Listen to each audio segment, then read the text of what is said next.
Assalamualaikum warahmatullahi wabarakatuh. Selamat pagi anak-anak. Apa kabarnya hari ini? Baik, Pak Joni harap kalian semuanya sehat seperti Pak Joni dan kita semuanya terhindar dari segala macam penyakit termasuk COVID-19. Pada kesempatan hari ini kita akan melanjutkan pembelajaran bahasa Indonesia. Tapi sebelumnya, sebelum kita memulai pelajaran pada pagi hari ini, marilah kita berdoa menurut agama dan kepercayaan masing-masing. Berdoa mulai.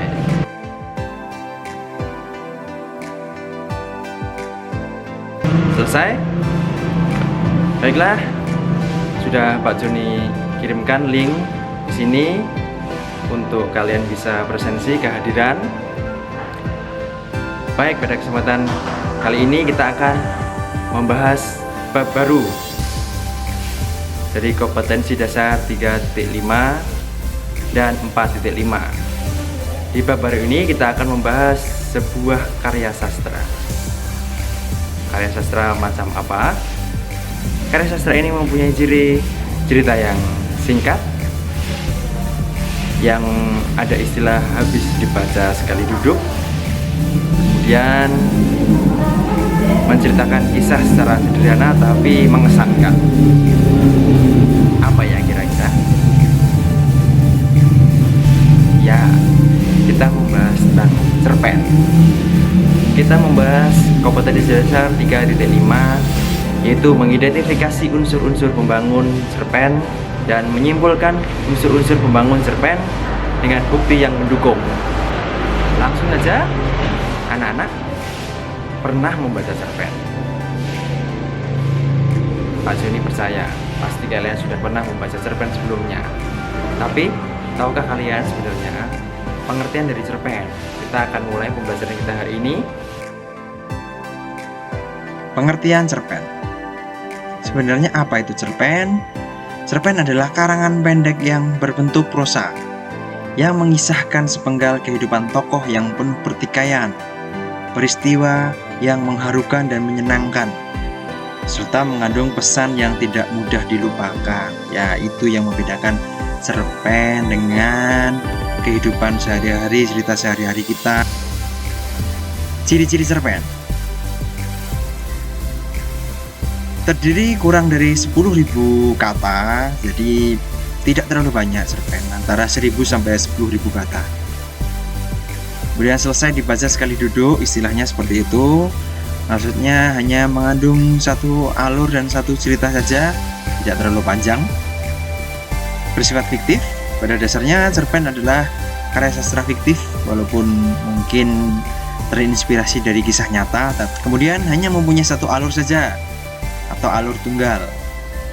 Kemudian penokohan dalam cerita sangat sederhana, kurang detail. Ya, beda dengan novel. Dalam cerpen, penokohan karakter-karakter tokoh diceritakan sederhana saja, kurang detail. Kemudian mengangkat peristiwa dalam hidup yang mengesankan. Itu. Lanjut kita ke unsur pembangun cerpen. Unsur pembangun cerpen ada dua sebenarnya, unsur intrinsik dan unsur ekstrinsik. Unsur intrinsik adalah unsur yang membangun karya sastra dari dalam karya sastra itu sendiri. Sementara unsur ekstrinsik yang membangun karya sastra dari luar. Namun yang akan kita bahas di sini adalah unsur intrinsik yang membangun karya sastra dari dalam. Ada apa saja unsur intrinsik? Kita lihat. Yang pertama ada tema, alur, latar, tokoh dan penokohan, sudut pandang, dan amanat. Kita akan rinci satu persatu supaya anak-anak lebih jelas. Tema adalah gagasan pokok yang mendasari sebuah cerita. Kemudian alur. Alur jalan cerita. Jalan dari cerita sebuah karya sastra itu. Ada tiga nanti alur. Ada alur maju atau progresif, kemudian alur mundur, regresif, dan alur campuran. Di sini disebutkan alur karya sastra, khususnya cerpen. Misalnya ada yang pertama biasanya adalah perkenalan, kemudian muncul konflik, kemudian peningkatan konflik, rising action di situ, ada komplikasi juga di situ. Kemudian puncak konflik.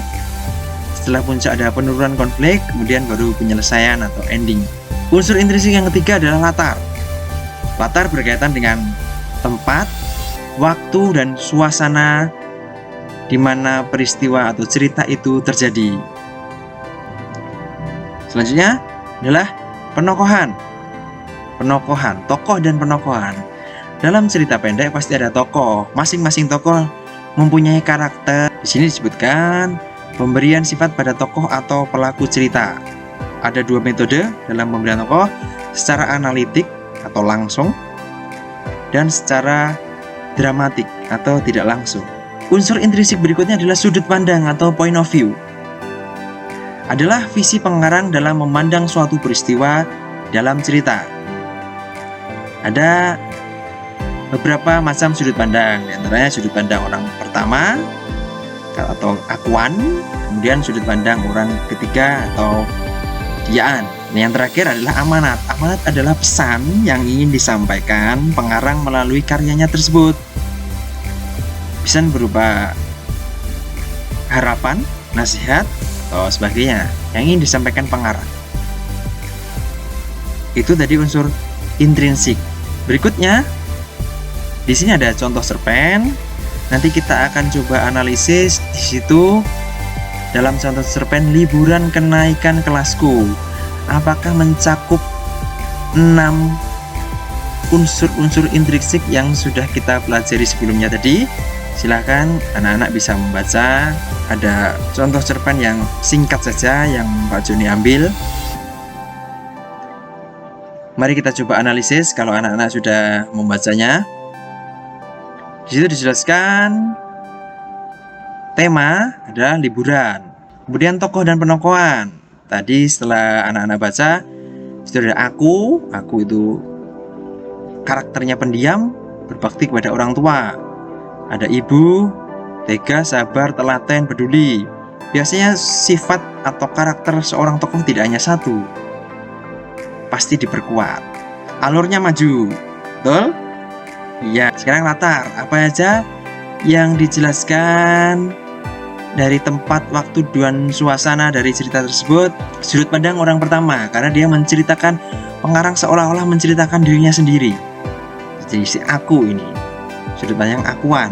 Amanatnya melatih anak untuk tidak selalu berlibur saat musim liburan. Melatih anak untuk belajar mandiri dalam memanfaatkan liburan yang sangat penting. Seperti itu analisis unsur intrinsik. Terima kasih. Untuk pembelajaran hari ini seperti itu. Nanti anak-anak akan mendapatkan tugas dari Pak Joni membaca, kemudian mencoba menganalisis unsur intrinsik karya sastra.